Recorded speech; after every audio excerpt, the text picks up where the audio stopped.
지금 국내 증시 오늘 시장에서도 상승 탄력 나타내주고 있는데요. 자, 개인 매수세 좀 눈에 띕니다. 오늘 시장 어떻게 보셨는지 대표님에게 또 시장 한 줄 평부터 좀 들어보겠습니다. 어떻게 보셨을까요? 일단 저는 이제 폭풍우가 한 차례 좀 지나갔잖아요. 그리고 그 뒤에 과연 수급이 어느 쪽으로 향해 있는지, 돈들이 어디에 남아 있는지, 폭풍이 지나간 뒤에 남은 것을 좀 보자 이렇게 말씀드리고 싶습니다. 네, 알겠습니다. 폭풍이 한 차례 저희에게 지나가고 나서 그 이후에 남은 것들을 좀 보자라는 그러한 이야기들 해주셨는데 그도 그럴 것이 지금껏 낙폭이 심했던 종목군들 위주로의 또 상승도 좀 눈에 띕니다. 자, 그러면은 저희가 내용 계속 이어가 보면서 오늘 마감 시장까지의 전략들 잡아봐야 될 것 같은데 자, 오늘의 이슈, 5이슈를 저희가 준비를 했잖아요. 대표님께서 또 오늘도 5이슈를 직접 열어주시면 감사할 것 같은데요. 네. 그쪽에서 저희가 오늘 시장 힌트 얻어볼 수 있을 것 같아요. 오늘의 5이슈는 뭘까요, 대표님? 오늘 5이슈는 이제 수급에 집중해 보자는 이슈를 준비해 왔습니다.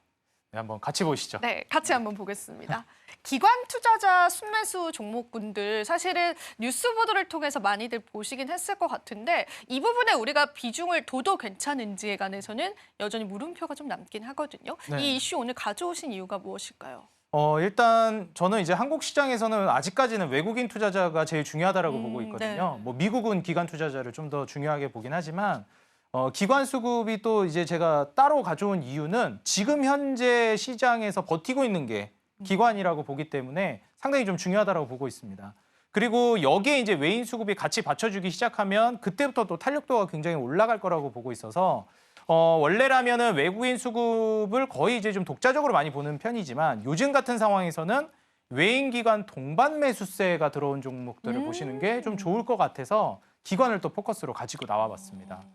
그러면은 기관 투자자분들은 어떤 섹터랑 종목군들을 좀 위주로 샀는지도 궁금하고요. 또 네. 나아가서 외국인들은 또 어떤 종목군들 샀는지 좀 궁금하실 것 같거든요. 네. 설명해 주실 수 있을까요, 대표님? 네, 한번 좀 네. 말씀을 드리도록 네. 하겠습니다. 일단 지금 현재 이 기관 쪽에서 사들이고 있는 거는 우리가 이제 수출에서 강세를 보일 만한 그런 섹터들을 많이 집중하고 있어요. 그러니까 결국 이제 수출 이후에 우리가 버팀목이 돼야 되니까 이런 섹터로 가고 있다라고 보여지고요. 그리고 앞으로도 좀 우량주 쪽이라든지 그리고 그쪽에서도 거래대금이 좀 잘 나오지 못하는 종목들 이런 쪽으로 좀 집중이 될 것 같습니다. 대표적인 섹터가 역시 수출 3대장이라고 불리는 반도체, 조선, 자동차가 될 거라고 보여지고 있고요. 여기에 제약바이오는 왜 빠졌나요? 물어보실 수 있겠는데 사실 제약바이오는 제가 보는 관점에서는 미래에 이제 우리나라 국부를 이끌어갈 만한 섹터라고 보고 있긴 하지만 현재 대한민국에서 굉장히 중요한 섹터는 역시 반도체랑 그다음에 조선, 자동차 이쪽이라고 보고 있고요. 최근에 또 부각이 되고 있는 플랫폼, 소프트웨어 쪽이 대표적이 될 것 같습니다. 그래서 종목으로 좀 더 파고 들어가 보자면은 뭐 삼성전자라든지 SK하이닉스, 반도체 쌍두마차죠. 그리고 이제 AI 하드웨어가 이 두 종목이라면 AI 소프트웨어 쌍두마차도 있죠. 네이버와 카카오입니다. 이쪽에 기관 매수세가 상당히 들어오고 있고 그다음에 이제 코스닥 쪽이나 이제 제약바이오로 보자라고 하면 알테오젠이라든지 리가켄바이오 그리고 우리가 의료 AI 쪽도 많이 얘기를 했었죠. 뭐 루닛이라든지 그리고 뷰티, 의료 뷰티 쪽으로 얘기되는 파마리서치나 최근에 이 또 수출에서 견조한 모습을 보여주고 있다 얘기가 나오고 있는 VT 쪽으로 기관 수급이 많이 들어오고 있습니다. 이런 점을 우리가 이제 참고해 보면 전통적으로 코스피에서 강세를 띠는 업종, 전통적으로 코스닥을 이끌어가는 업종 쪽으로 돈이 들어간다고 보시면 될 것 같아요. 우리가 코스피의 반도체, 코스닥의 제약바이오라는 말을 많이 하잖아요. 딱 그 수순대로 가고 있다라고 저는 보여집니다. 그중에서도 이제 이런 우량주 쪽으로 금액이 많이 들어오고 있으니까 이 점을 좀 참고해 보시는 게 좋겠고요. 근데 여기에서 사실 외국인은 그러면은 뭘 살까? 네, 똑같이 담았나? 네. 생각해 볼 수 있잖아요. 사실 정말 많이 외국인들이 도망가셨는데요. 네, 어디 그중에서- 가셨는지. 네, 다들 도망가셨는데 네. 그럼에도 이제 지조 있게 잘 버티고 계시는 외국인분들, 투자자 물량은 감사합니다. 네, 너무 감사하죠. 네. 이쪽이 이제 지금 담고 있는 쪽은 공통적인 것도 있는데 좀 다른 쪽도 있어요. 사실 이제 반도체나 AI 소프트웨어 쪽은 비슷하다고 생각을 하는데요. 뭐 제약바이오도 그렇지만 좀 다른 측면은 원전이라든지 방산 쪽을 지금 급락할 때 많이 맞아요. 담더라고요. 네.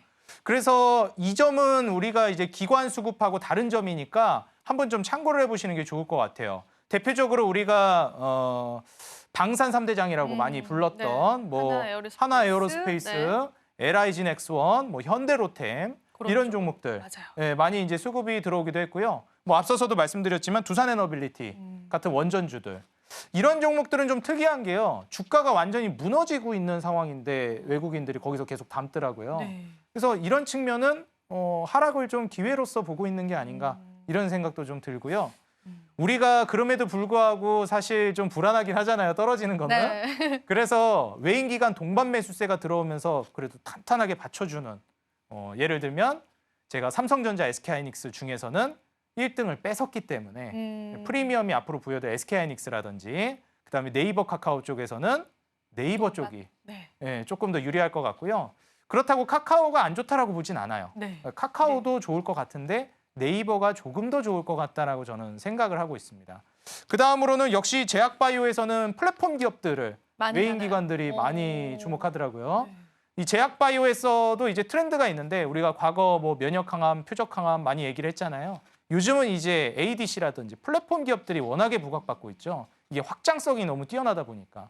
우리나라 대장주로 이제 평가받고 있는 알테오젠과 리가캠을 특히 주목하고 있으니까 코스닥 쪽에서는 이런 종목들 한번 우리 투자자 여러분들이 주목해 보시면 좋을 것 같습니다. 네, 외국인과 기관의 이제 동반 순매수 종목군들도 살펴봤는데 여기에 살짝 하나의 의문점이 드는 거는 외국인들의 기관의 입장에서는 이 종목이 정말 좋아서 샀을까? 아니면은 이게 저가 매수이기 때문에 담은 것인가? 기술적으로 그런 부분들에서 우리가 신뢰성을 판단할 수 있을 것 같아요. 네. 대표님 보실 때는 어떠세요? 그분들의 입장에서 생각을 한번 해봐 주세요.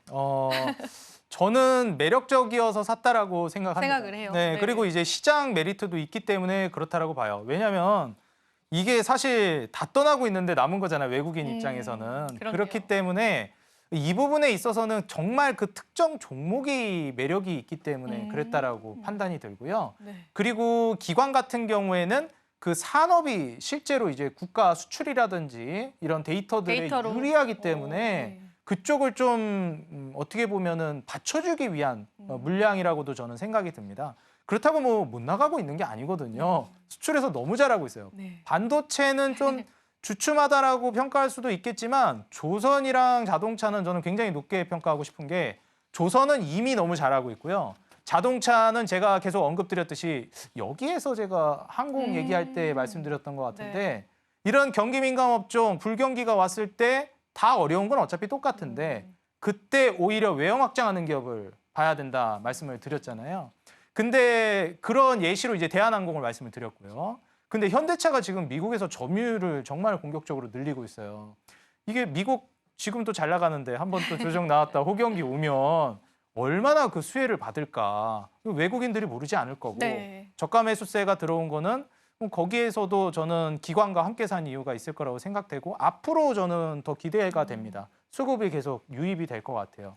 그래서 이런 측면을 우리 투자자 여러분들이 고려해 보시면서 기관은 섹터 관점으로 바구니로 좀 담는 전략을 보고 외국인 투자자들의 수급을 추종하실 때는 개별 주식을 좀 보는 전략으로 가는 게 지금 수급 상황을 봤을 때는 좀 더 전략적이라고 저는 판단이 됩니다.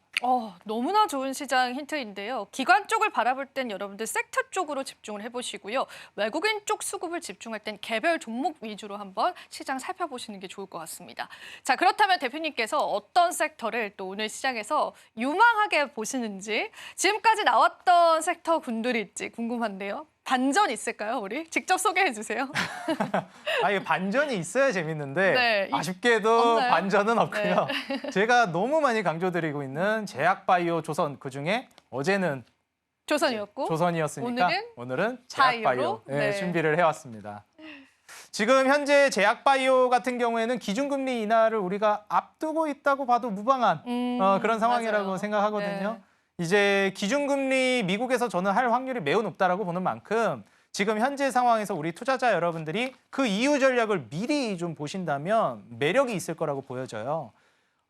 물가가 생각보다 많이 치솟으면 좀 위험하지 않을까요? 생각하실 수도 있고 소비 지표가 너무 좋게 나오면 어쩌죠? 그러면 또 기준금리 인하할 명분이 떨어지니까 그렇게 보실 수 있는데 근본적으로 제가 좀 비교하는 방법을 하나 알려드리고 싶어요. 네. 지금 기준금리가 과한가, 그러니까 네. 높은가 낮은가 적절한가 이거를 이제 우리가 판단하는 방법을 정말 쉽게 제가 알려드릴게요. 네. 이거는 앵커님도 아실 수도 있는데요. 네. 기준금리가 지금 미국이 지금 갑자기 기억이 안 나요. 4.5였나? 네. 4% 중반 정도 되죠. 4.5로 낮아질 걸로 기대되죠. 4.75니까 네. 지금. 7호에서 예, 7호에서 이제 4.5를 기대하는 건데 그럼 4.75가 적정한가를 우리가 생각해 봐야 된단 말이죠. 지금 4.75는 저는 적정하다고 보지 않는데요. 그 이유가 뭐냐면 보통 이 물가 지표랑 그다음에 경제 성장률을 비교해 봤을 때 그게 중립금리를 보통 얘기합니다. 지금 물가가 미국 같은 경우에 CPI나 PPI가 2% 중반대 좀 올라온 게 이 정도예요. 네. 이번에 뭐 튈지 어느 정도가 될지는 또 봐야 되겠지만 근데 튀어봤자 3%대일 거란 말이에요. 그럼 기준금리랑 비교했을 때 기준금리가 좀 높아요. 더 높네요. 예. 그리고 보통 이제 경제 성장률 같은 경우에 미국은 잘 나와봐야 이제 4%대에는 쉽지가 않습니다. 너무 이제 성장을 많이 한 국가이기 때문에. 너무 성장이 되어 있죠. 네. 그래서 2% 내지 3%를 많이 봐요. 네. 그래서 연준도 그렇고 선진국들은 2.5% 정도를 보통 중립금리로 많이 얘기합니다. 그 정도 물가 상승과 그 정도 경제 성장률이 기대되거든요. 그런데 지금 현재 물가는 2% 중반 네. 목표치까지 네. 왔고요. 경제 성장률은 뭐 잘 나오면 3%대 예상을 하고 있어요. 그런데 여기에서 기준금리 4.75는 거의 5% 근사치인데 키가 지금 안 맞죠. 키 맞추기를 해야겠네요. 그렇죠. 네. 이게 내려와 줘야 돼요. 네. 기준금 금리가 높아버리면 경제 성장을 계속 저해하거든요. 그래서 경제 성장 측면에서도 그렇고 물가 측면에서 봐도 그렇고 갭이 좀 있습니다. 이 지금 현재 미국 국채 수익률 국채 금리 같은 경우에도 이제 너무 높은 상황이니까 기준금리 따라서 이걸 좀 감안해 보면 아직 이 인하할 만한 이 갭이 많이 남아 있어요. 그래서 이번 인하는 어지간해서는 할 가능성이 높고요. 미국 증시가 제가 조정이 나올 가능성이 있다 그랬잖아요. 그때는 꽤 공격적으로 인하할 거라고 보고 있습니다. 그때부터 유동성이 확대돼야 강력하게 들어오기 시작하겠죠, 그렇죠. 시장으로. 그때부터는 정말 축제장이 시작되지 않을까. 조심스럽게 예상이 됩니다. 그래서 어떤 종목을 저희가 바라볼까요? 그러면 역시 기준금리 인하 계속될 거니까. 뭐 바이오이긴 한데 네, 알겠는데요, 대표님. 그래서 네네. 그 안에서 어떤 종목일까요? 네. 그중에서도 저는 좀 탄탄하게 장기적인 수혜를 볼 만한 삼성바이오로직스 준비를 해왔습니다. 역시나 또 CMO, CDMO 관련 그렇죠. 쪽으로 보셨네요. 네. 네, 일단 이번에 그 생물보안법 관련해서도 좀 질질 끌릴 수 있을 것 같아요. 연내통과 어렵다 그런 얘기 나왔어요. 맞아요. 네. 네, 좀 질질 끌릴 것 같다, 장기화될 것 같다 예측을 하고 있는데요. 이거는 너무 저는 무게중심을 두지 않으셔도 좋겠다 생각이 드는 게 이게 취소되는 게 아니잖아요. 네. 그냥 딜레이 되는 거지. 사실 어느 정도 이 방향성으로 가는 건 거의 결정됐습니다. 결정됐다고 봐도 무방한 수준인데 그러면 지금 과연 중국의 우시나 이런 데다가 맡길까요? 안 맡겨요. 다음 물량부터는 다 다른 데로 맡깁니다. 거기서 이제 대표 수혜보는 게 삼성바이오로직스고. 그렇겠네요. 네. 네, 이거 뭐 기간에 그렇게 신경을 안 쓰셔도. 눈치를 이제 글로벌 빅파마들이 보기 시작할 테니까요. 그렇죠. 네. 이게 한번 글로 가면은 다시 그렇죠. 옮기기가 어려워요. 맞아요. 시작할 때부터 글로 시작을 해야지. 그래서 다음 물량부터는 다 삼성바이오로직스로 물량이 많이 올 것 같고요. 그리고 트럼프 정권 들어서 약가 인하 정책을 경쟁을 부추겨서 바이오 시밀러를 육성해서 하겠다 이런 식으로 얘기했죠. 바이든 정부는 강제로 하겠다고 했고, 그죠? 막았으니까 이거는 반시장적이다. 그렇게 하면 안 된다. 이런 입장이니까요. 그렇게 되면 바이오시밀러도 유명한데 우린 셀트리온 알고 있지만 예, 삼성바이오로직스 100% 자회사 삼성바이오에피스도 바이오시밀러 유명하거든요.